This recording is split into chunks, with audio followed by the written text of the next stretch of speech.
नायक सुख शांति बड़ा भयदायक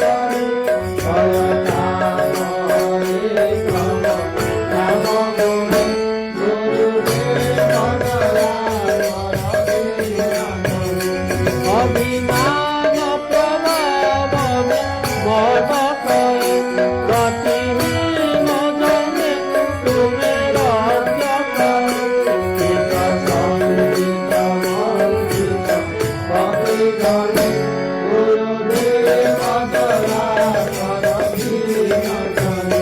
तब नाम सदा शुभ साधक प्रतिपाद मानव तब कर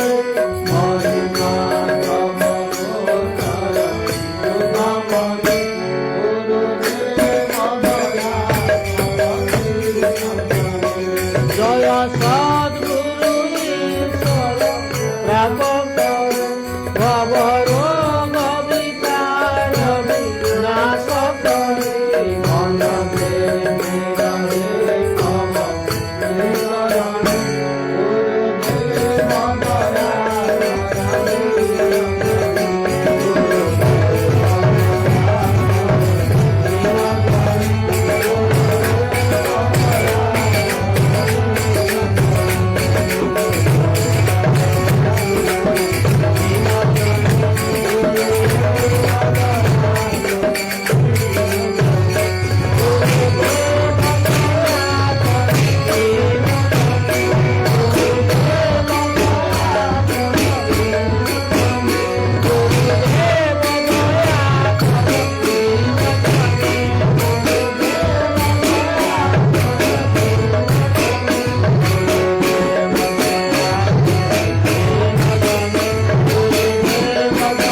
महेश्वर गुरु साक्षात् परब्रह्म तस्मै श्री गुरवे नमः। चैतन्यं शाश्वतं शान्तं ब्रह्मातीतं निरञ्जनं नादबिन्दुपातीतं तस्मै श्री गुरवे नमः। सर्वश्रुतिस्वरत्नं विभाजितपदाम्बुजं वेदान्तगुणमार्तण्डं तस्मै श्री गुरवे नमः। ॐ शान्तकारं भुजगशयनं पद्मनाभं सुरेशं विश्वाधारं सदृशं मेघवर्णं शुभाङ्गं लक्ष्मीकान्तं कमलनयनं योगिविद्याधरं वन्दे विष्णुं भवहरं सर्वलोकैकनाथं। परमाराध्या श्रीगुरुवङ्कर हे ममया श्रीगुरुवङ्कर मया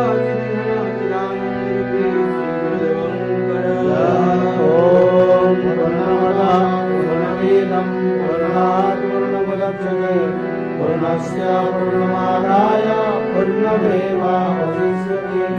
ॐ शान्ति शान्ति शान्ति। जय जय श्री राधे।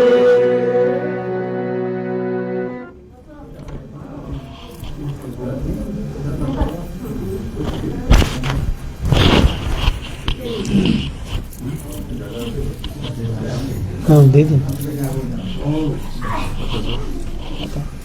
जयंती मंगलकाली भद्रकाली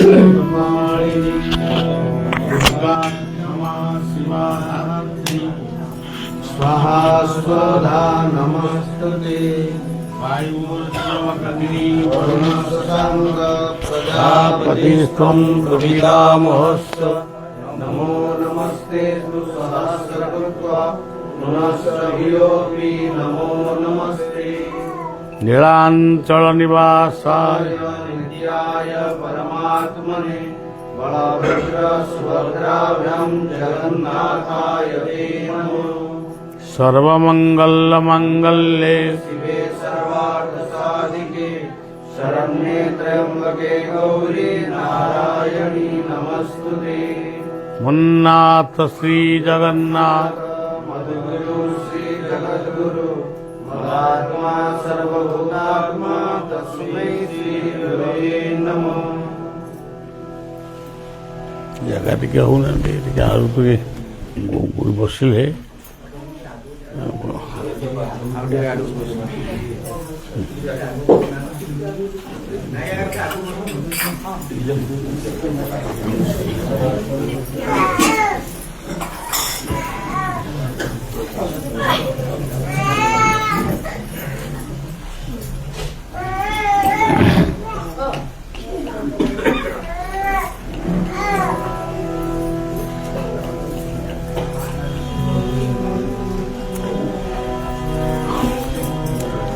परम प्रेममय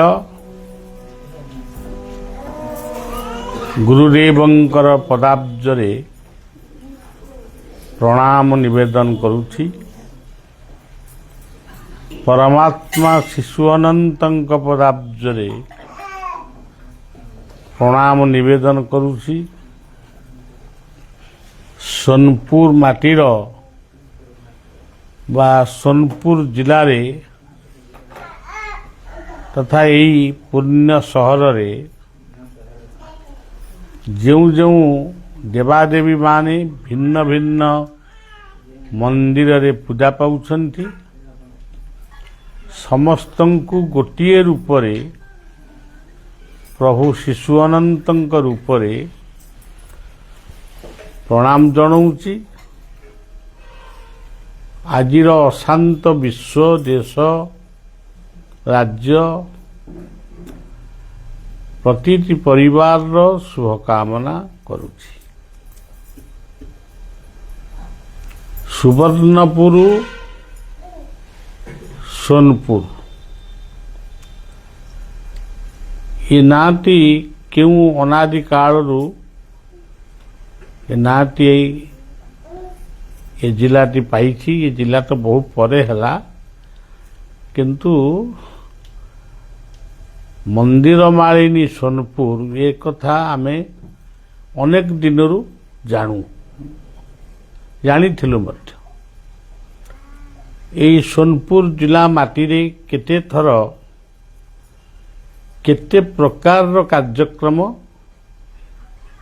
हेइति विशेष तो गीता आलोचना चक्र एठी अनुष्ठित हेइछि। सबुठारु स्मरणीय कथा हेउची समग्र ओडिशा पई भारत पई सबुठारु पुरातन एवं सबुठारु अविस्मरणीय कथा होउची एठी पाताली श्रीक्षेत्र अछंती।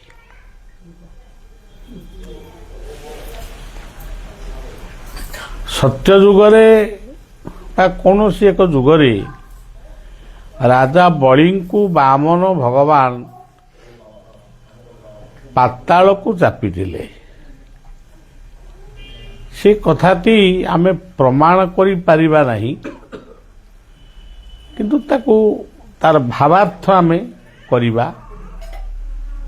पाताल पाताल कहले पाद तल, पाताल कहले स्वर्गमर्त्य पाताल। किंतु से पातालटा कोउठी ताकु मध्य एपर्यंत कई स्थिर करि नांती। ସମସ୍ତେ କହୁଛନ୍ତି ଗୋଟେ ପାତାଳ ବୋଲି ଗୋଟେ ଜାଗା ଅଛି, କିନ୍ତୁ ଆମର ଭୌଗୋଳିକ ମାନେ ତାକୁ ବିଚାର କରିକିରି କୁହନ୍ତି ପାତାଳ କହିଲେ ଆମର ନାଗାଲ୍ୟାଣ୍ଡ, ଆମେରିକା ଏମିତିଆ କେତୋଟି ଜାଗାକୁ ଏମାନେ ପାତାଳ ବୋଲି ସ୍ୱୀକାର କରିଛନ୍ତି।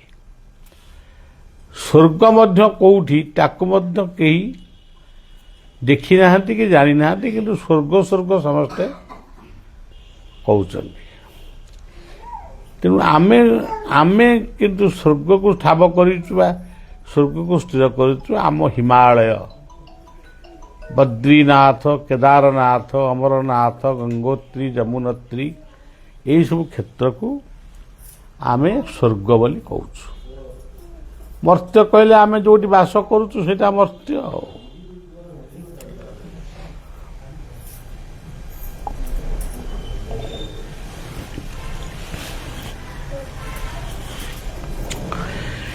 ଏଠି ଗୋଟିଏ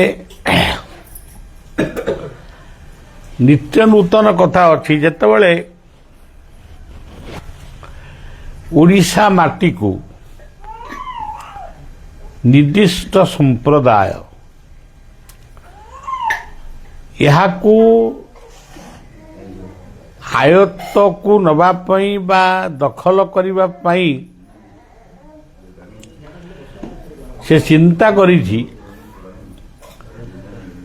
ସେତେବେଳେ ସେ ଦେଖିଛି ଏଠି ଗୋଟେ ଅପୂର୍ବ ସ୍ୱର୍ଣ୍ଣ ସୁନାଠାରୁ କୋଟି କୋଟି ଗୁଣରେ ମୂଲ୍ୟବାନ ପଦାର୍ଥଟିଏ ରହିଛି, ଯାହାକୁ ଆୟତ୍ତ କଲା ଅର୍ଥ ଆମେ ଓଡ଼ିଶାକୁ ଆୟତ୍ତ କରିବା। ସେ ସ୍ୱର୍ଣ୍ଣଟି କିଏ? ସିଏ ହେଉଛନ୍ତି ବିଶ୍ୱବନ୍ଦ୍ୟ ଜଗନ୍ନାଥ। ଏହି ଜଗନ୍ନାଥଙ୍କୁ ପୋଡ଼ି ଦିଆହେଇଛି, ପାଣି ଦିଆ।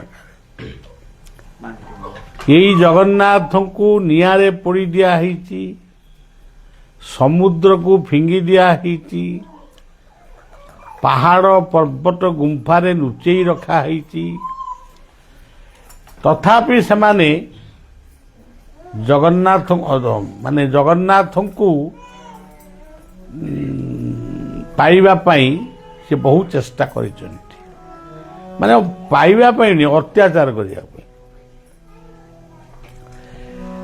ସେତେବେଳେ ଏଇ ଅଞ୍ଚଳ, ଯେଉଁ ଅଞ୍ଚଳରେ ଆଜି ଆପଣମାନେ ଅଧିବାସୀ, ଏ ଓଡ଼ିଶାର ଏଇ ପଶ୍ଚିମାଞ୍ଚଳ ଥିଲା ଘଞ୍ଚ ଜଙ୍ଗଲ, ପାହାଡ଼ ପର୍ବତ ମଧ୍ୟରେ ଅବସ୍ଥିତ। ତେଣୁ ସେମାନେ ତାଙ୍କର ଜଗନ୍ନାଥଙ୍କୁ ଖୋଜୁଛନ୍ତି। ସେତେବେଳେ ଓଡ଼ିଶାର ରାଜା ଶୋଭନ ଦେବ ବୋଲି ଜଣେ ରାଜା ଥିଲେ।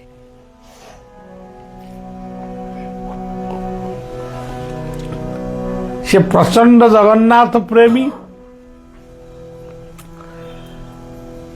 ସେ ଦେଖିଲେ ଯେ ମୋ ଆଗରେ ମୋ ଠାକୁରଙ୍କୁ, ମୋ ଇଷ୍ଟଦେବଙ୍କୁ କିଏ ପୋଡ଼ିଦେବ, ଫୋପାଡ଼ି ଦେବ, ମୁଁ ତାକୁ ସହିପାରିବିନି। ତେଣୁ ଏଇ ଓଡ଼ିଶାର ଏଇ ସ୍ଥାନଟିକୁ ସେ ମନ ଭିତରେ ନିର୍ଣ୍ଣୟ କଲେ, ଏଇ ନିଘଞ୍ଚ ଜଙ୍ଗଲ ଭିତରେ ଯଦି ମୁଁ ଜଗନ୍ନାଥଙ୍କୁ ଲୁଚେଇକି ରଖିଦେବି, ତାହେଲେ ଜଗନ୍ନାଥଙ୍କର ରକ୍ଷା ହେଇଯିବ। ଆଜି ଯାହାକୁ ଆପଣମାନେ ପାତାଳୀ ଶ୍ରୀକ୍ଷେତ୍ର ବୋଲି କହୁଛନ୍ତି, ସେଇଠି ଜଗନ୍ନାଥଙ୍କୁ ପୋତି ଦିଆହେଲା।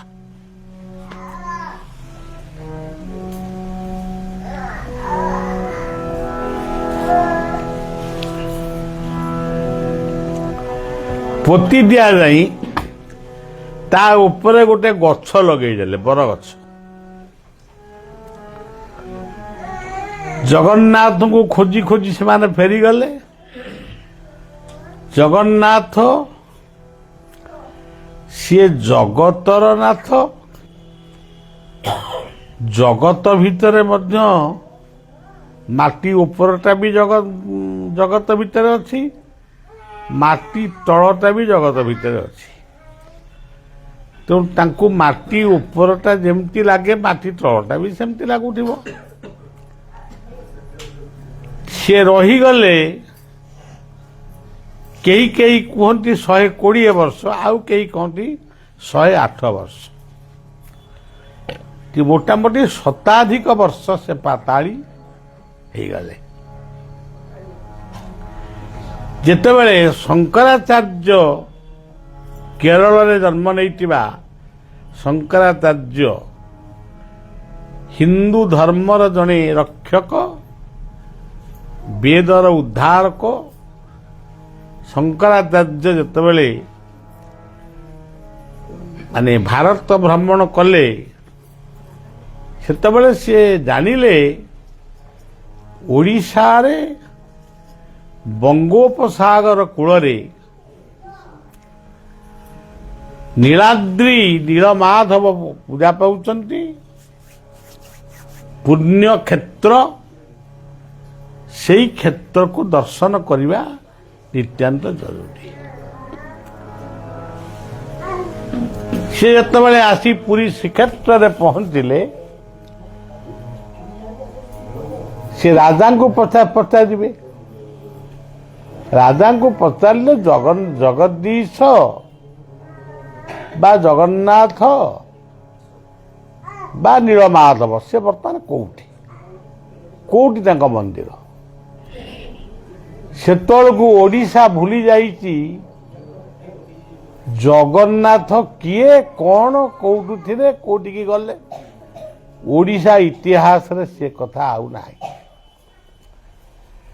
ସେ ଆଶ୍ଚର୍ଯ୍ୟ ହେଲେ, କହିଲେ ମୁଁ ତ ଜାଣିନେଇ। ଏ କଥା ଯେତେବେଳେ ରାଜାଙ୍କ ଠାରୁ ସେ ଶୁଣିଲେ, ସେ ଧ୍ୟାନସ୍ଥ ହେଲେ। ଯେତେବେଳେ ଆଖି ବୁଜି ସେ ଧ୍ୟାନସ୍ଥ ହେଲେ, ସେତେବେଳେ ସେ ଧ୍ୟାନ ମୁଦ୍ରାରେ ବା ଦିବ୍ୟ ନେତ୍ରରେ ଦେଖିଲେ ସୋନପୁର ବୋଲି ଗୋଟେ ଜାଗା, ଯେଉଁଠି ଜଗନ୍ନାଥ ପାତାଳି ହେଇଯାଇଛନ୍ତି।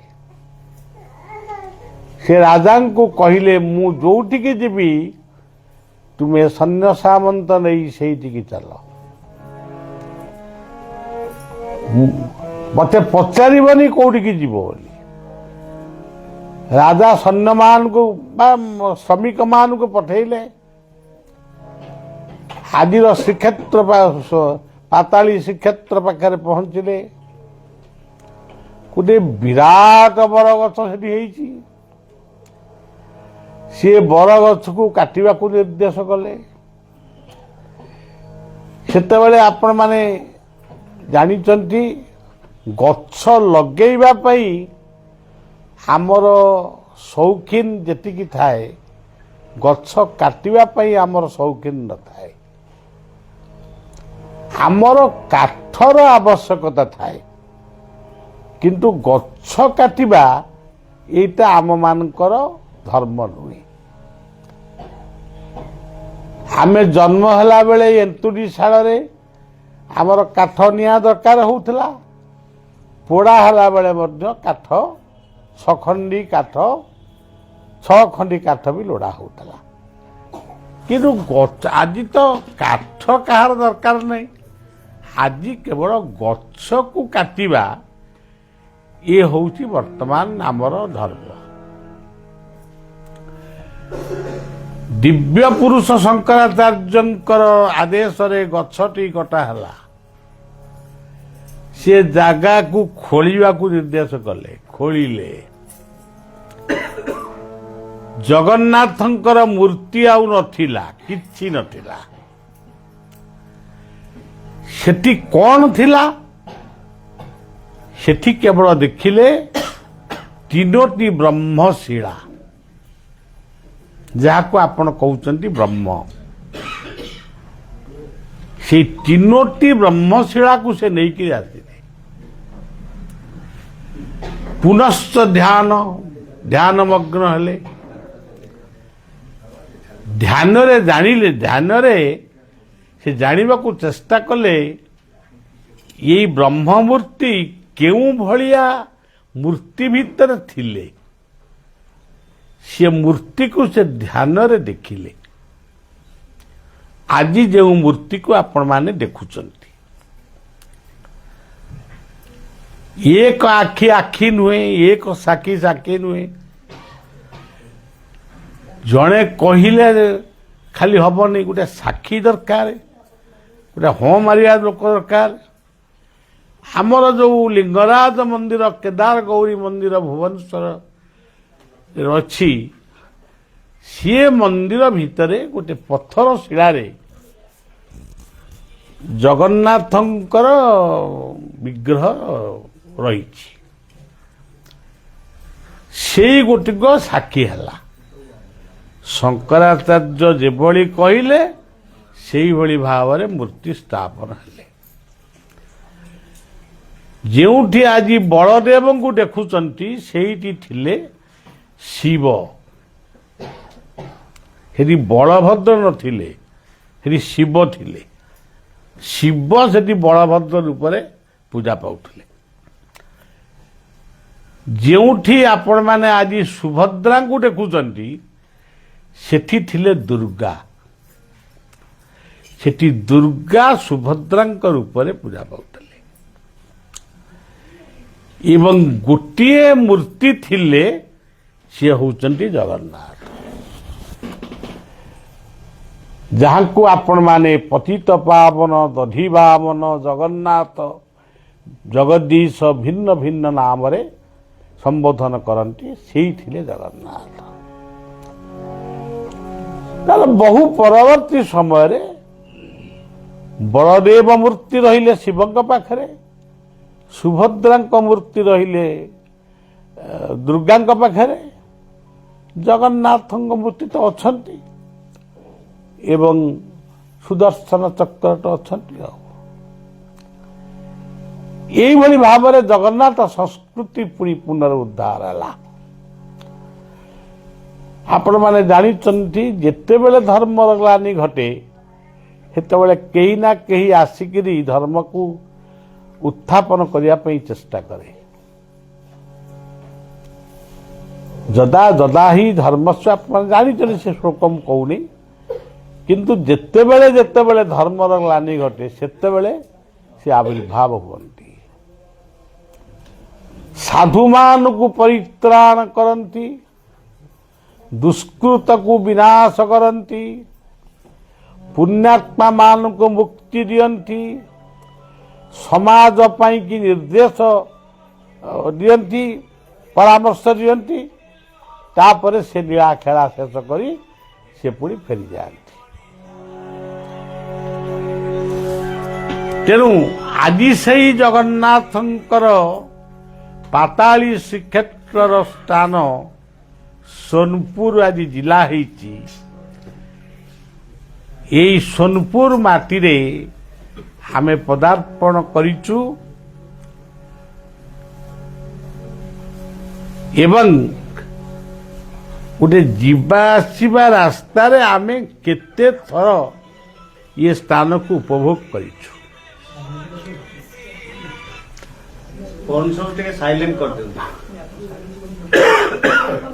এই পুণ্য মাটিକୁ বଳିଆ କୋଟି କୋଟି ବାର ପ୍ରଣାମ ନିବେଦନ କରୁଛି। ସମସ୍ତଙ୍କର ମଙ୍ଗଳ ହଉ, ସମସ୍ତଙ୍କର ସଦବୁଦ୍ଧି ଉଦୟ ହଉ, ସଦଜ୍ଞାନ ଉଦୟ ହଉ। ଏଇ ଯୋଉ ଜଗନ୍ନାଥ, ଏଇ ଚାରୋଟି ଅକ୍ଷରରେ ରହିଛି ସମଗ୍ର ଜଗତ। ଜୟ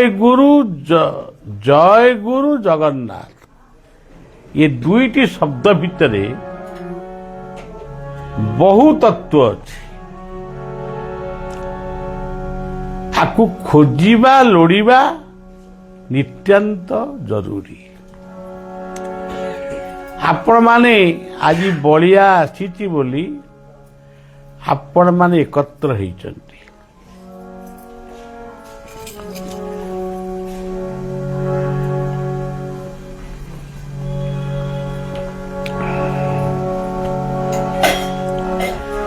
ଏହାକୁ ହିଁ କୁହାଯାଏ ସତସଙ୍ଗ। ଯଦି ବିଦ୍ୟାଳୟ ବିନା, ମହାବିଦ୍ୟାଳୟ ବିନା,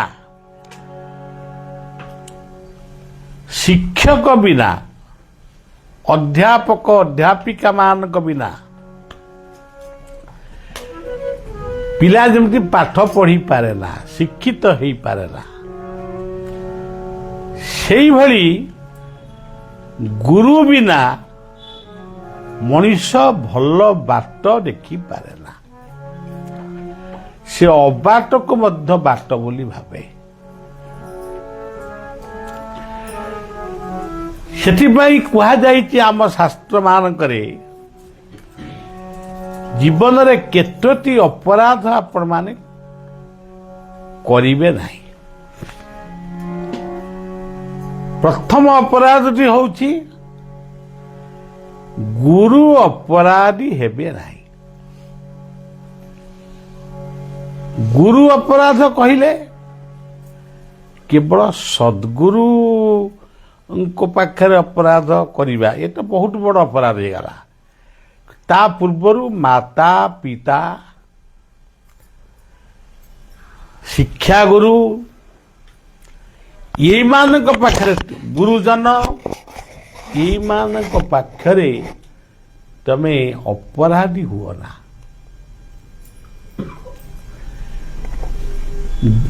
ଜୀବନରେ ମୁଁ ସଂକଳ୍ପ ନେବା ଦରକାର, ମୁଁ ଗୁରୁ ଅପରାଧୀ ହେବି ନାହିଁ, ମୁଁ ନାମ ଅପରାଧୀ ହେବି ନାହିଁ। ଅର୍ଥାତ ମୁଁ ଯେଉଁ ମନ୍ତ୍ରରେ ମୋ ପ୍ରଭୁଙ୍କୁ ଡାକୁଛି, ସେ ମନ୍ତ୍ରକୁ ମୁଁ ନିନ୍ଦା କରିବି ନାହିଁ, ଇଏ ଗୋଟିଏ ଅର୍ଥ। ଆଉ ଗୋଟିଏ ଅର୍ଥ, ମୋ ନାମରେ କଳଙ୍କ ଲାଗିବ ନାହିଁ। ମୋତେ କେହି ଚୋର କହିବେ ନାହିଁ, କେହି ମଦ୍ୟପ କହିବେ ନାହିଁ, କେହି ଖଣ୍ଟ କହିବେ ନାହିଁ, କେହି ମିଥ୍ୟାବାଦୀ କହିବେ ନାହିଁ, କେହି ଲମ୍ପଟ କହିବେ ନାହିଁ। ମୋ ନାଁ ଶୁଣିଲେ ଜଣେ ଖୁସି ହବ। ତେଣୁ ମୁଁ ନାମ ଅପରାଧୀ ହେବି ନାହିଁ। ମୁଁ ଗୁରୁ ଅପରାଧୀ ହେବି ନାହିଁ, ମୁଁ ନାମ ଅପରାଧୀ ହେବି ନାହିଁ, ମୁଁ ସେବା ଅପରାଧୀ ହେବି ନାହିଁ। ମନେ କରାଯାଉ ମୁଁ ଚାକିରି କରିଛି, ଲାଞ୍ଚ ନେଲେ ଚାକିରି କରିବ, ମୁଁ ଲାଞ୍ଚ ନେଇ ପରକୁ ଦୁଃଖ ଦେଇ ମୁଁ ଚାକିରି କରିଛି, ଦରମା ପାଉଛି 1,00,000 ଟଙ୍କା, କିନ୍ତୁ 3 ଲକ୍ଷ ଟଙ୍କା କେମିତି ରୋଜଗାର କରିବି, ମୁଁ ସେଥିପାଇଁ ବ୍ୟସ୍ତ। ଏମିତି ଯେଉଁ ବର୍ତ୍ତମାନ ଆପଣମାନେ ଟିଭି ପରଦାରେ ଦେଖୁଛନ୍ତି, ମୁଁ ସେବା ଅପରାଧୀ ହେବି ନାହିଁ। Service is god, serve is god. ଯଦି ତମେ ସେବା ଅପରାଧୀ, ତମେ ଠାକୁର ଘରେ ଘଣ୍ଟା ଘଣ୍ଟା ଧରି ପଶିକି ଯଦି ପୂଜା କରିବ, ଠାକୁର ସେ ପୂଜାକୁ ଜମା ଗ୍ରହଣ କରିବେ ନାହିଁ।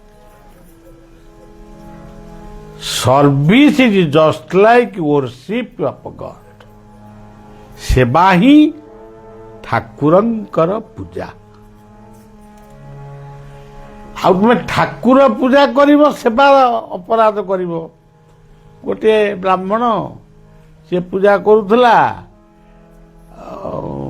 ରାଜା ଯୋଉଦିନ ଆସନ୍ତି ତାଙ୍କ ପୂଜା ଦେଖିବା ପାଇଁ, ସେଇଦିନ ଭାତ ଡାଲି ତରକାରୀ ସବୁ କରି ସୁନ୍ଦର ସୁନ୍ଦର, ରାଜା ଯୋଉଦିନ ନ ଆସନ୍ତି ଡାଲି ଚାଉଳକୁ ଧରି ଘରକୁ ପଳଉଥିଲେ। ଯେତେବେଳେ ତାଙ୍କର ମୃତ୍ୟୁ ହେଲା, ସେ ଯାଇକି ପହଞ୍ଚିଲେ ଗୋଟେ ବୈକୁଣ୍ଠରେ କି କୋଉଠି ଗୋଟେ ପହଞ୍ଚିଲେ, ତାଙ୍କୁ ଗୋଟେ ଆସନ ଦିଆହେଲା, ବସିଲେ।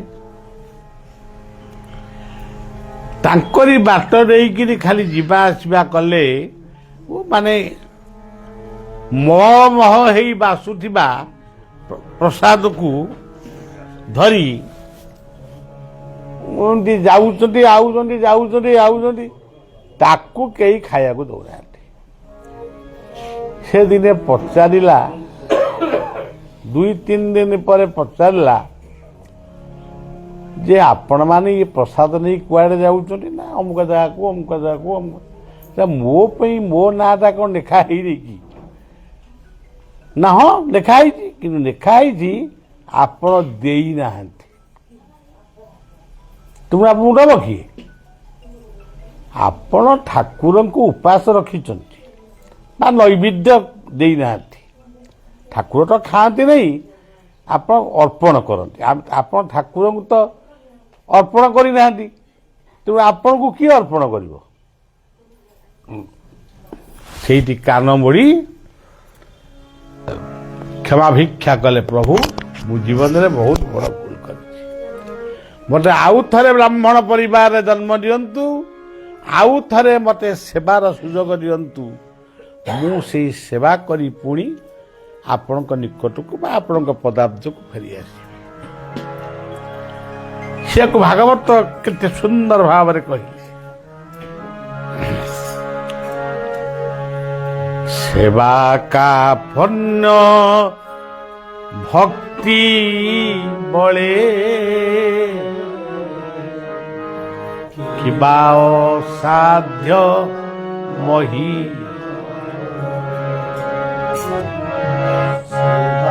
কাপন্য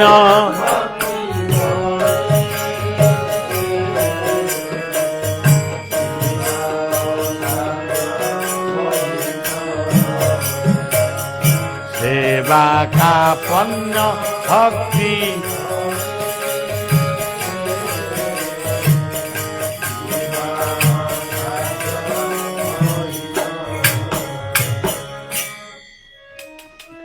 ଜଣେ ବ୍ୟକ୍ତି ବାପାଙ୍କୁ ଗୋଟେ ଗୋଇଠା ମାରିଥିଲା, ମରିଗଲା। ସେ ବାପା ତାଙ୍କର ତ ମରିଗଲେ, ତାପରେ ପୁଅ ବି ମରିଗଲେ। ପୁଅର ଗୋଟାଏ ଏକ ଅଙ୍ଗୀ ବାତ ଧଇଲା। ସେତେବେଳେ ତ ହୋମିଓପାଥିକ ଏଲୋପାଥିକ ସାଇନ୍ସ ସବୁ ଡେଭଲପ କରିନଥିଲା। ଏଇଟା ମୁଁ ଆପଣଙ୍କୁ ସତ କଥାଟା କହୁଛି। ସେ ଗୋଟେ ଠାକୁରଙ୍କ ପାଖରେ ଅନୁସରଣ ରହିଲେ।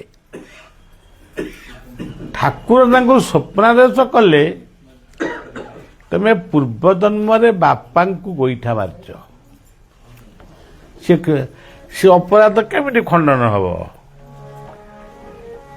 ତମ ବାପା ବର୍ତ୍ତମାନ ଜନ୍ମ ହେଇଛନ୍ତି ଅମୁକ ଗାଁରେ, ଗୋଟିଏ ମୌଳିକ ସମ୍ପ୍ରଦାୟରେ, ମଲ୍ଲିକ ଯାକୁ ସିଏ ନଦୀରୁ ଗାଧେଇକିରି ବାଲ୍ଟିଏ ପାଣି ନେଇକିରି ଆଉଥିବେ, ତମେ ସେ ଗାଁ ନଦୀ ତୁଠକୁ ଯିବ, ସେଇଠି ଲମ୍ବ ହେଇ ପଡ଼ିବ। ସେ ଯେତେ କହିବେ ଉଠିବା ପାଇଁ ଉଠିବନି। ତମେ କହିବ ଆପଣ ଆଗେ କ୍ଷମା ମତେ ଦିଅନ୍ତୁ। ସ୍ୱପ୍ନର ବୃତ୍ତାନ୍ତଟି ତାଙ୍କୁ କହିବେ। ତାଙ୍କ ପାଦ ଘଷିବେ, ମାନେ ମୋଡ଼ାମୋଡ଼ି କରିବେ। ସେ ଖାଇବେ, ତାଙ୍କରି ସାଙ୍ଗରେ ବସି ଖାଇବେ। ତୁମେ ତମ ବାପାଙ୍କୁ ଖୁଆଇଦେବ ଏବଂ ନିଜେ ଖାଇବ। କରିପାରିବ ଯଦି ତୁମେ ଇଏ ପ୍ରାରବ୍ଧରୁ ଉଦ୍ଧାର ହବ। ଇଏ ଗୋଟେ ସ୍ୱପ୍ନର କଥା, ଇଏ ମୋର ସ୍ୱପ୍ନର କଥା ନୁହେଁ, ଏଇଟା ସତ୍ୟ କଥା। ଇଏ ସେ ଗାଁକୁ ଗଲେ, ସେ ଗାଁଟି ନାଁ ମନେ ପଡୁନି ମୋର। ସିଏ ଗାଁକୁ ଗଲେ, ସେଇ ନଈକୂଳକୁ ଗଲେ, ସେଇ ଲୋକକୁ ଭେଟିଲେ, ଲମ୍ବଇ ଶାସ୍ତାଙ୍କ ଦଣ୍ଡବତ କଲେ, ସେଇଠୁ ଆସିଲେ ଘରକୁ।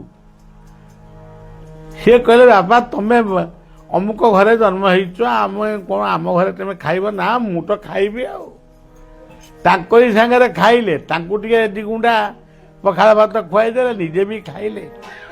ଖାଇସାରିବା ପରେ ତାଙ୍କ ଗୋଡ଼କୁ ସେ ମୋଡ଼ିଲେ, ପାଦ ଧୋଇ ନେଇ ମୁଣ୍ଡରେ ମାଇଲେ। ତାଙ୍କୁ ସେତେବେଳକୁ ସେ ବି ବୁଢ଼ା ହେଇଗଲେ। ସିଏ ସେତେବେଳେ କହିଲେ ବାପା ମୁଁ ତ ଜାଣିନି ତୁ ମୋର ପୁଅ ଥିଲୁ ବୋଲି ପୂର୍ବଜନ୍ମରେ ମୁଁ ଏବେ ଜାଣିଲି ଯଦି ବି ମୁଁ ତୋର ବାପା ହେଇଥିବି ପୂର୍ବଜନ୍ମରେ ତାହେଲେ ମୁଁ ତତେ କ୍ଷମା ଦଉଛି ମୁଁ ସେଇ ପ୍ରଭୁଙ୍କୁ ପ୍ରାର୍ଥନା କରୁଛି ତତେ ରୋଗମୁକ୍ତ କରନ୍ତୁ। ଗୁରୁ ବିନେ ମୁକ୍ତି ନା नाम बिने साधन गुरु बिने मुक्ति ना नाम बिने साधन गुरु बिने मुक्ति ना नाम बिने साधन गुरु बिने मुक्ति ना नाम बिने गुरु बिने मुक्तिना नाम बिने साधन गुरु बिने मुक्तिना नाम बिने साधन गुरु बिने मुक्तिना नाम बिने नाम बिने साधन नाम बिने साधन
सेवा कापन्न भक्ति बळे किबा असाध्य बही तले सज्जन एमिति कौन दुनिया रे गोटे लोक अच्छी ता जीवन रे अपराध से करिनी सेमती लोक मिलबानी कहार किछि ना किछि अपराध अच्छी किए गोटा मिछ कहिथिबो माने वर्तमान आपण देखंतु आप निजे भावंतु आमे केते अपराधी तार हिसाब भी नहीं कृपामय दयामय दया करिकिरी आमको से अपराधरू विमुक्त करुचंती कारण माँ तुमको गाली दिए कि बापा तुमको शासन करे तमें जदि दिने माँ को गाली दियो कि बापा को गाली दियो से टिके मन दुख करती किंतु तमर अमंगल चिंता से करती नहीं से कहती हो गोटा कहला कहला आ कौन मुझे टीवी रे थरे देखुली गोटे माँ को जो पुओ मारू थाए ताकू कौन गोटे किए गोटे एमती कौन फटो फटो उठेकरी पुलिस की डाकिले पुलिस आइले माँ को जाई पचारे तो पुओ को आम आरेस्ट कलु तू खुशी तो सी किंतु कहले बापा छुआटा कौन कला कला ताकू छाड़ी दियो तेणु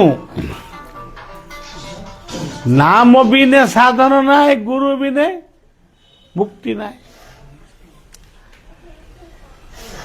हे गुरु तुम्हें मंगलमय तुम बिना शांति नहीं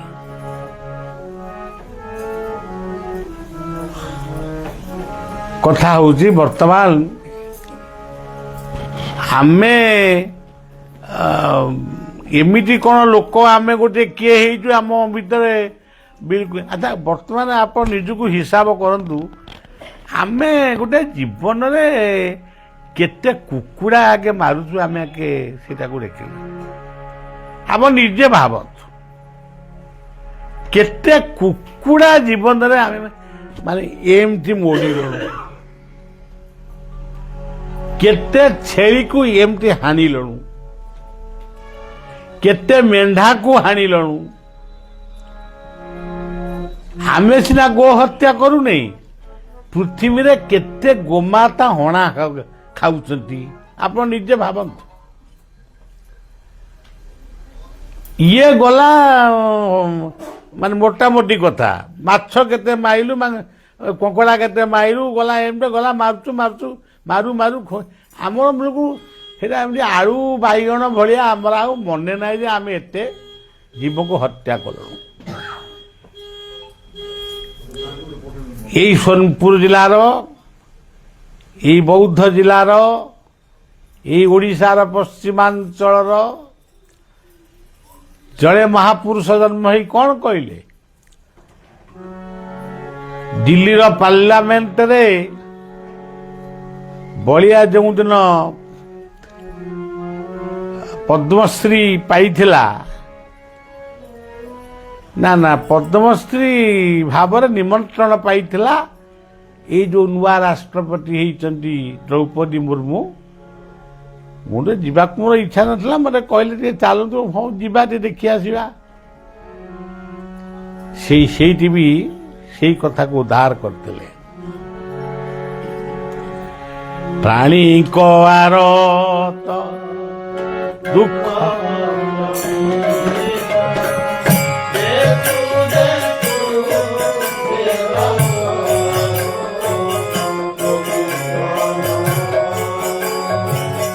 অর্কে পড়ি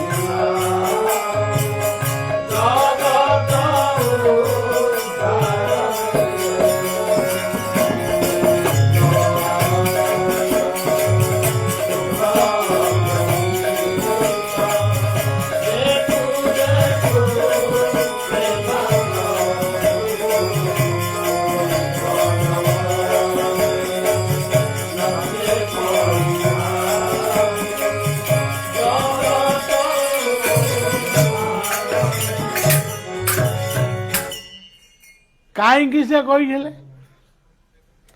ସେ କଥାକୁ ମାନିଲେ କେତେ ଜଣ ବା ମାନୁଛନ୍ତି କେତେ ଜଣ? ତେଣୁ ଆଉ ସେ କଥା ସବୁ କହିକିରି ବି ଲାଭ କିଛି ନାହିଁ। ଆମେ କଥା ଶିଖିଛୁ କହୁଛୁ, ଆଉ ଆମେ ତ କହିବୁ, କହିବାକୁ ଆମକୁ ଆଦେଶ ଦିଆହେଇଛି, ଆମକୁ ପଠା ହେଇଛି। ତେଣୁ ସେଇଭଳି ଭାବରେ ମୁଁ ସେବା ଅପରାଧୀ ହେବି ନାହିଁ। ଜଣେ ବିଜନେସ୍ କରୁଛି, ମନେ କର କିଛି ମାଛ ମାଂସ ଖାଉନି, ଆମର ମାଢୁଆଳି ଭକ୍ତମାନେ, ସେ ମାଢୁଆଳି ଏମାନେ କ'ଣ ମାଛ ମାଂସ ଖାଆନ୍ତି? ଖାଆନ୍ତିନି। ମୁଁ ମାଢୁଆଳି ବୋଲି ନା କହିଦେଲି ସିନା, ମାଢୁଆଳି ବୋଲି ମୁଁ କହୁନି, କିନ୍ତୁ ଜଣେ ବ୍ୟବସାୟ କରୁଛି, ପେଟ୍ରୋଲରେ କିରାସିନି ପୁରଉଛି। ସିଏ କ'ଣ ସେଇଟା କହନ୍ତି, ଲଙ୍କା ଗୁଣ୍ଡରେ ଇଟା ଗୁଣ୍ଡ ପୁରଉଛି, ସେ ଚାଉଳ ବସ୍ତାରେ ଗୋଡ଼ି ପୁରଉଛି। ସେ କ'ଣ, ସେ କୋଉ ପ୍ରକାର ତମେ ସେବା କରୁଛ? ଏ ପାଖରେ ସେବା କରିବ, ସେ ପାଖରେ ଠାକୁର ଘରେ ବସି ଗୋଟେ ମନ୍ଦିର କରିଦେବ, ଦେଖେଇଦେବ ମୁଁ ଗୋଟେ ମନ୍ଦିର କରିଛି, ଏତେ ନୀତି କରୁଛି। ଏହା ସବୁ ବେକାର, ଶୁଦ୍ଧ ବେକାର। ଏହାଙ୍କ ଭଳି, ଏହାଠାରୁ ବଳି ଅଭଦ୍ରାମୀ ଆଉ କିଛି ହେଇ ନପାରେ।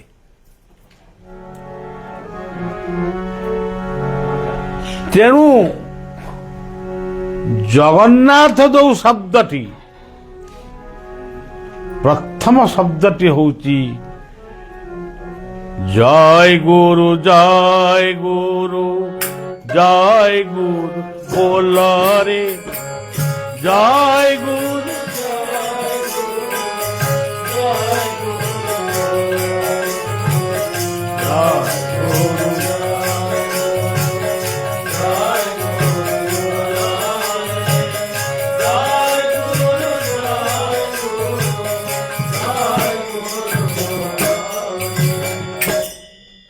জীবନରେ তুমি জয় গুরু যদি কহিল,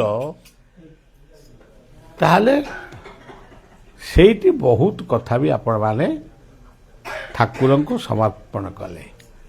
ମୋ ବାପା, ମୋ ବୋଉ, ମୋ ଅଜା, ମୋ ଆଈ, ମୋ ଜେଜେ, ମୋ ମାମୁଁ, ମୋ ମାଇଁ, ସବୁ ମୋର କାକା, ଦାଦା, ଚାଚା ଯିଏ ସବୁ ଅଛନ୍ତି ସବୁ ଯାକ ତାରି ଭିତରେ ରହିଗଲେ। ଜୟ ଗୁରୁ ଜୟ ଜୟ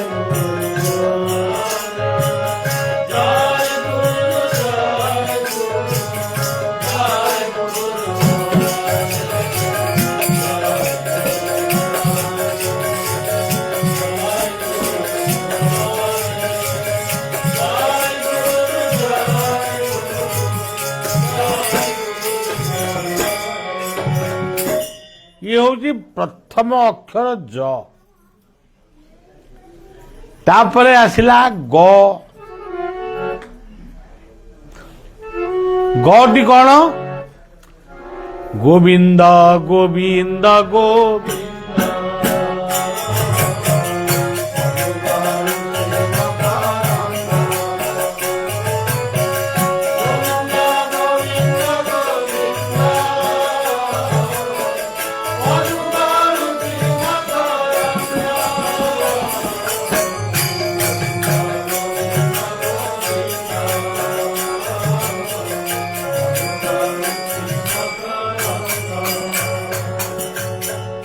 ଭଗବାନ କୃଷ୍ଣଙ୍କୁ ଗୋବିନ୍ଦ ବୋଲି କେତେବେଳେ ସମ୍ବୋଧନ କରାଗଲା?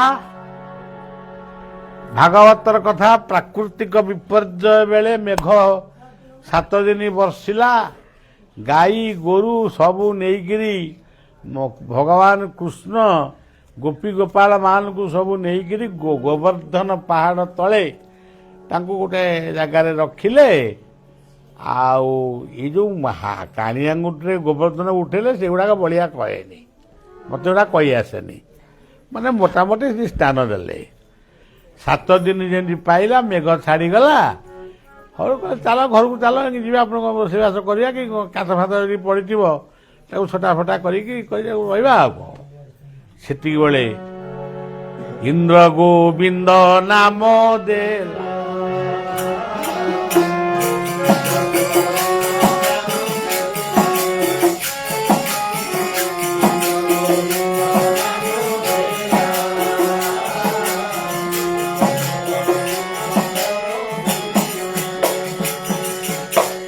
ଶପଥ ଦିନ ସୃଷ୍ଟି ଗଲା,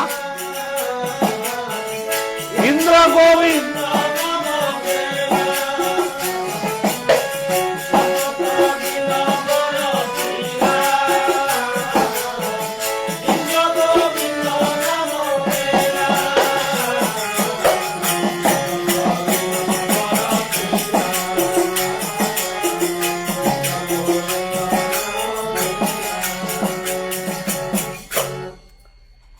ତେଣୁ ଇଏ ଗଟି କଣ ଆମକୁ ଶିଖେଇଲା? ଗ ଶିଖେଇଲା, ହେ ବାବୁ ମାନେ, ମା ମାନେ,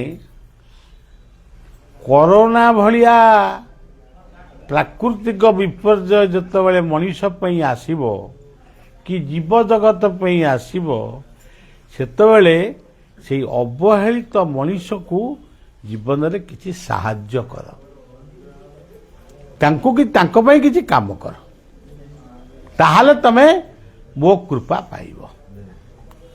ଇଏ ହଉଛି ଗ। ନାଁଟି କଣ? ନାମ ଟଇ ମହା।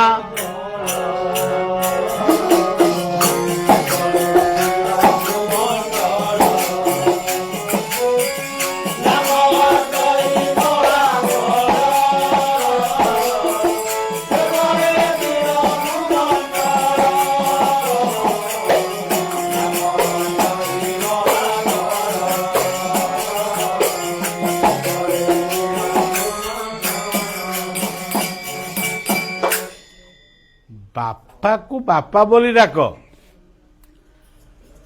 ଇଂରାଜୀ ମାନେ ଡାଡି ଡାକୁଛନ୍ତି ବୋଲି ତମେ ଡାକିବ ଡାଡି। ମାକୁ ମା ବୋଲି ଡାକ, ବୋଉକୁ ବୋଉ ବୋଲି ଡାକ। ଇଂରାଜୀ ମାନେ ମମ୍ ମମି ମମ୍ କହୁଛନ୍ତି ବୋଲି ତମେ କହିବ। ଆଚ୍ଛା,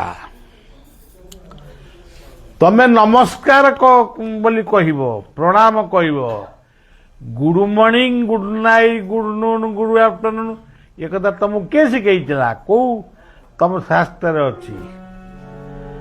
ଯେଉଁଠି ଅଛି ସେଠି ସେ କୁହନ୍ତୁ। ସେମାନେ ନମସ୍କାର କହିଲେଣି, ତମେ କିନ୍ତୁ ଗୁଡ୍ ମର୍ଣ୍ଣିଂ କହୁଛ। ଗୋଡ ବାଜିଗଲେ ବିଷ୍ଣୁ କହିବ, କାରଣ ବିଷ୍ଣୁଙ୍କର ଜଗତରେ ବିଷ୍ଣୁ ପରିପୂର୍ଣ୍ଣ। ଆଉ ସେମାନେ ତାଙ୍କର ଗୋଡ ବାଜିଗଲେ ସରି କହିବେ, ତମେ କହୁଛ ସରି। ବିଷ୍ଣୁ କହୁନା ତ। ସେଇଭଳି ଭାବରେ ଜୀବନରେ ଆମେ ନାମକୁ ଭୁଲ କରି ସାରିଲୁଣୁ। ଆମର ଆଉ ଆମେ ଅଙ୍କଲ କହୁଛୁ, ଅଙ୍କଲ ଅଙ୍କଲ, ଆଣ୍ଟି, ସେଟା କ'ଣ ତମ ଶବ୍ଦ? ସେଟା ଆମେରିକାରେ ଲୋକ କହୁଛନ୍ତି କି ଆଉ କୋଉଠି କୋଉଠି ମୁଁ ଜାଣିନି। ହଁ, ତମେ କାହିଁ କହୁଛ? ତମେ କକା କହୁନା, କକେଇ କହୁନା, ଦାଦା କହୁନା, ଆଣ୍ଟି ଏ କ'ଣ ଖୁଡି କହୁନା, ସାନ ବୋଉ ବୋଲି କହୁନା, ମଝିଆ ବୋଉ ବୋଲି କହୁନା, ଆଣ୍ଟି ଅଙ୍କଲ କହୁଛ। ଏଇ ସବୁ ନାଁ ଗୁଡାକ ତମେ ଗୋଳମାଳ କରିଦେଲାଣି। ଆଚ୍ଛା, ଯଦି ନାଁ ଗୁଡାକ ଗୋଳମାଳ କଲ, ତାହେଲେ ଭଗବାନଙ୍କ ନାଁକୁ ଗୋଳମାଳ କରୁନା। ଭଗବାନ ବୋଲି କହୁଛ, ତାକୁ ଆଉ ଗୋଟେ କ'ଣ କୁହ? ଅବଶ୍ୟ କେତେକ କହିଲେଣି ଗଡ ବୋଲି କହିଲେଣି, ଭଗବାନ ଆଉ କହୁନାହାନ୍ତି। ମତେ ଭଗବାନଟା ବେଶୀ, ସେ ନାମଟା ବେଶୀ ଶବ୍ଦ ଅଛି, ଗଡ, କିନ୍ତୁ ଭଗବାନ କହୁନା। ଭଗବାନଙ୍କ ମନ୍ଦିରକୁ ଯେତେବେଳେ ଯାଉଛ, କହୁଛ ତୁମେବ ମାତାଶ୍ଚ ପିତା ତୁମେବ। କାହିଁ କହୁଛ? ତମେ ଜଗନ୍ନାଥଙ୍କ ମନ୍ଦିରକୁ ଯାଇ କାହିଁ କହୁଛ ତମେବ ମାତାଶ୍ଚ ପିତା ତୁମେବ? କହୁନା ତୁମେବ ଡାଡି ସ ମମି ତୁମେବ। ତାପରେ କଣରେ? ତାପରେ ତୁମେବ ଅଙ୍କଲ ଆଣ୍ଟି ତୁମେବ। କୁହ, ତୁମେବ ଗ୍ରାଣ୍ଡ ଫାଦର, ତୁମେ ତ ଗ୍ରାଣ୍ଡ ମଦର ତୁମେବ। ଏମିତି କହୁନା। ଭାତକୁ ଭାତ ନ କହି ରାଇସ୍ କାହିଁ କହୁଛ? ଅନ୍ନ କହୁନା। ତାହେଲେ ଜଗନ୍ନାଥଙ୍କ ପ୍ରସାଦକୁ ମହାପ୍ରସାଦ ବୋଲି କାହିଁ କହୁଛ? ତେଣୁ ସଜ୍ଜନ, ଭୁଲ ଜାଣି ଶୁଣି ଭୁଲ କରନା। ନାମ ତଇ ମହା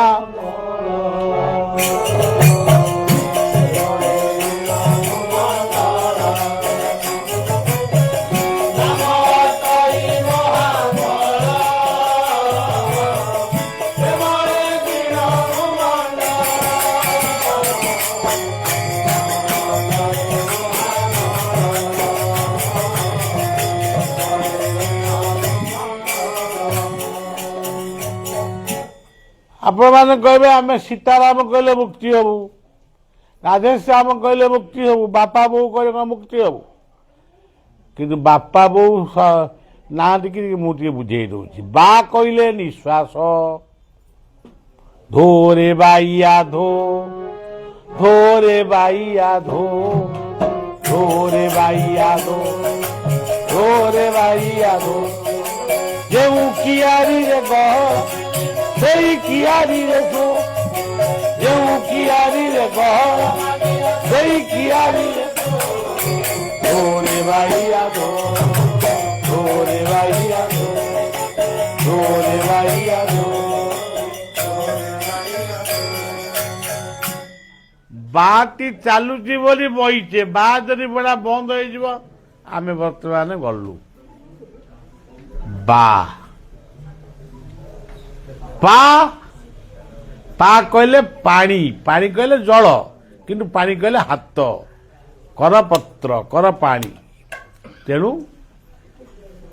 ବାପା ନିଶ୍ୱାସ ଆଉ ହାତରେ ନିଶ୍ୱାସ ତମକୁ ବଞ୍ଚେଇ ରଖିବ, ହାତରେ ତମେ କାମ କରି ନିଜେ ନିଜ ପରିବାରକୁ ପୋଷିବ।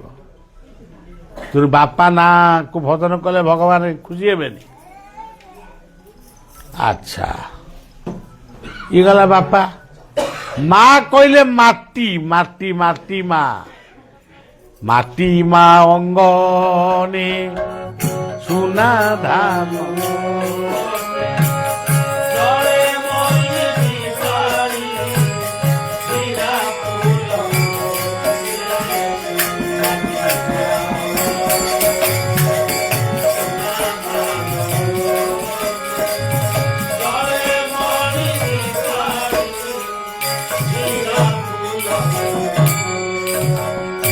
ଖାଇବାକୁ ଦଉଛି କିଏ? ମାଟି ମା। ପିନ୍ଧିବାକୁ ଦଉଛି କିଏ? ମାଟି ମା। ଶୋଇବାକୁ ଦଉଛି କିଏ? ମାଟି ମା। ଜନ୍ମ ଦେଇ ଦଉଛି କିଏ? ମାଟି ମା। ପୁଣି ମାଟିରେ ଏ ଦେହ ମିଶି ଯାଉଛି। ମାଟିର ଘଟ ଏ ମାଟିରେ ମିଶି ନାହିଁ କ୍ଷତି,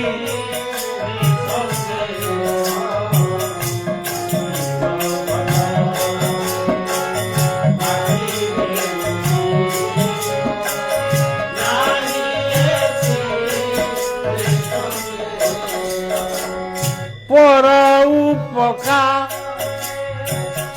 এ ঘট,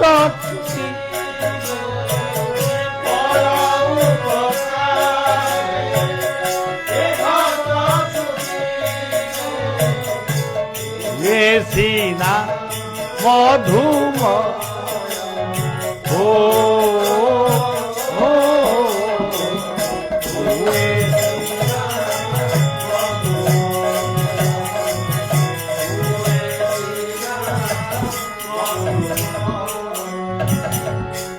ଏଇତ ହେଲା ବାପା ମା।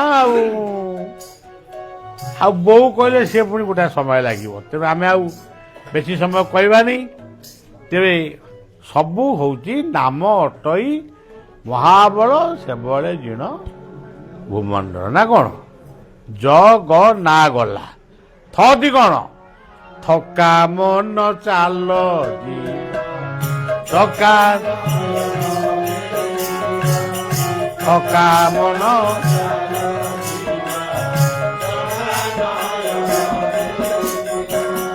କାମ କରି କରି ଥକି ପଡ଼ିଲ, କଥା କହି କହି ଥକି ପଡ଼ିଲ। ବର୍ତ୍ତମାନ ଆପଣମାନଙ୍କୁ କିଛି କହିଲି, ପ୍ରାର୍ଥନା କଲି, ବର୍ତ୍ତମାନ ଘରେ କବାଟ ବନ୍ଦ କରି ବସିକିରି ମୁଁ କ'ଣ କରିବି? ଧ୍ୟାନ, ଆସନ, ପ୍ରାଣାୟାମ ସବୁ କରିବି, କାହାକୁ ଦେଖାଦେବିନି। କିଏ କହିବ ମୁଁ ଟିକେ ବାବାଙ୍କୁ ଦେଖିବି, ମୁଁ କହିବି ପାରିବିନି। ତେଣୁ ଥକା ମନ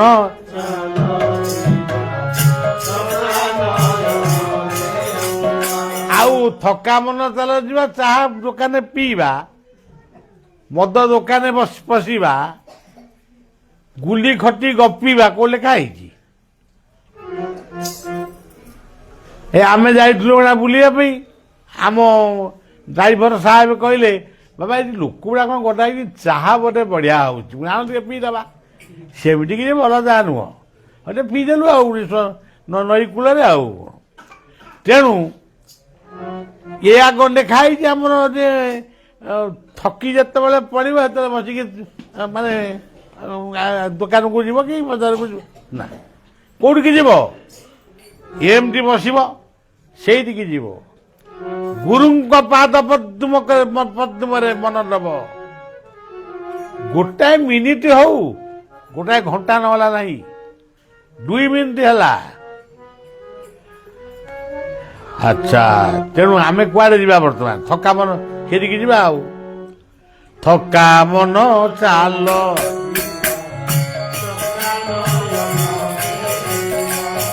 ଥକା ମନ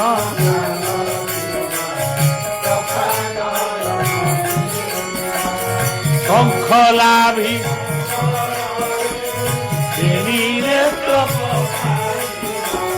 ଶଙ୍ଖଲାଭି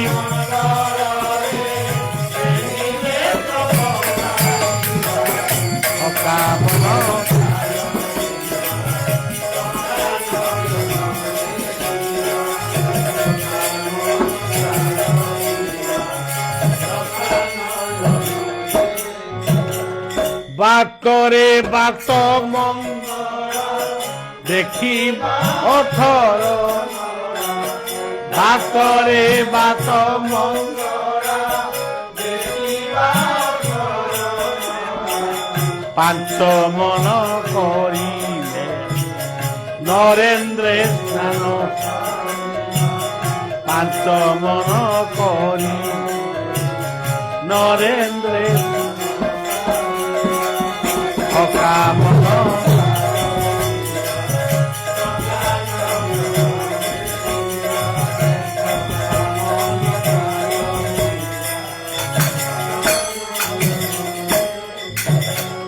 ପହଞ୍ଚିବା ବଡ଼ ଦାଣ୍ଡେ ସେରେଣୁ ପାଇବା ପହଞ୍ଚିବା ବଡ଼ ଦାଣ୍ଡେ ସେରେଣୁ ପାଇବା ଛତା ତଳେ ରହି ସାଧୁଙ୍କ ସେବା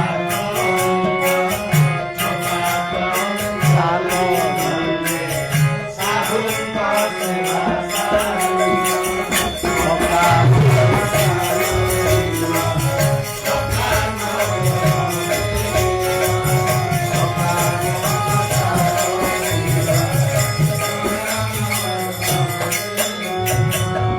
বাইশি পাবন পকা কৈবল্য হে বাইশি পাবন পকা কৈবল্য হে হান্দি কবরে মনোরঞ্জা হান্দি কবরে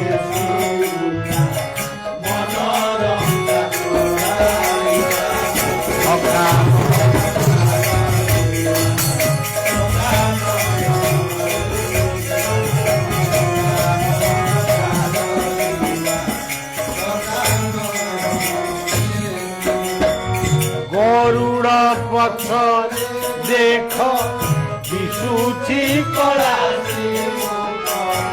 গরুড় পছরে দেখ দিশুছি কলা কহই সাইয়া বড় রাম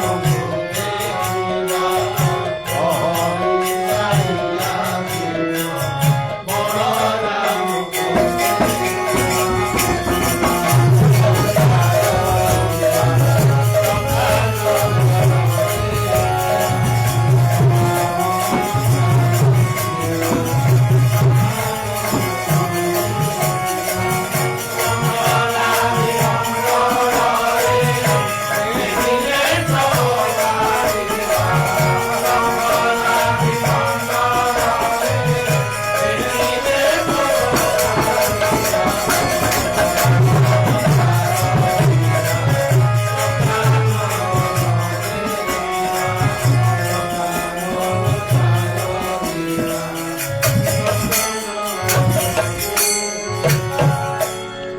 ତେଣୁ ସେଇ ଜଗନ୍ନାଥଙ୍କର ଅଦ୍ୱିତୀୟ କ୍ଷେତ୍ର ହେଉଛି ପାତାଳି ଶ୍ରୀକ୍ଷେତ୍ର ସୋନପୁର। ତେଣୁ ଏହି ସୁବର୍ଣ୍ଣପୁର ପାତାଳି ଶ୍ରୀକ୍ଷେତ୍ରର ପବିତ୍ର ମାଟିକୁ ପ୍ରଣାମ ଜଣାଉଛି। ଯିବା ଆସିବା ବାଟରେ ସୋନପୁର ପଇଲା। ଆମ ଡାକ୍ତର ବାବୁ କହିଲେ, ଆମର ସଞ୍ଜୟ ବାବୁ କହିଲେ, ଥରେ କହିଲେନି ଦୁଇ ତିନି ଥର କହିଲେ, କହିଲେ ବାବା ଯାଉଛନ୍ତି ବର୍ଷେରୁ ଅଧିକ ହେଲାଣି, ଆଉ ଟିକେ ଗୋଟାଏ ଦିନ ହେଲେ ବି ଗୋଟେ ରହନ୍ତୁ କ'ଣ। କହିଲେ ଆଚ୍ଛା ହଉ ତାହେଲେ ଯିବା ଆଉ। ଏମିତି ଭାବୁଥିଲି, ଯାହା ହଉ ଗୋଟେ ସୁଯୋଗ ମିଳିଲା। ସୋନପୁର ମାଟି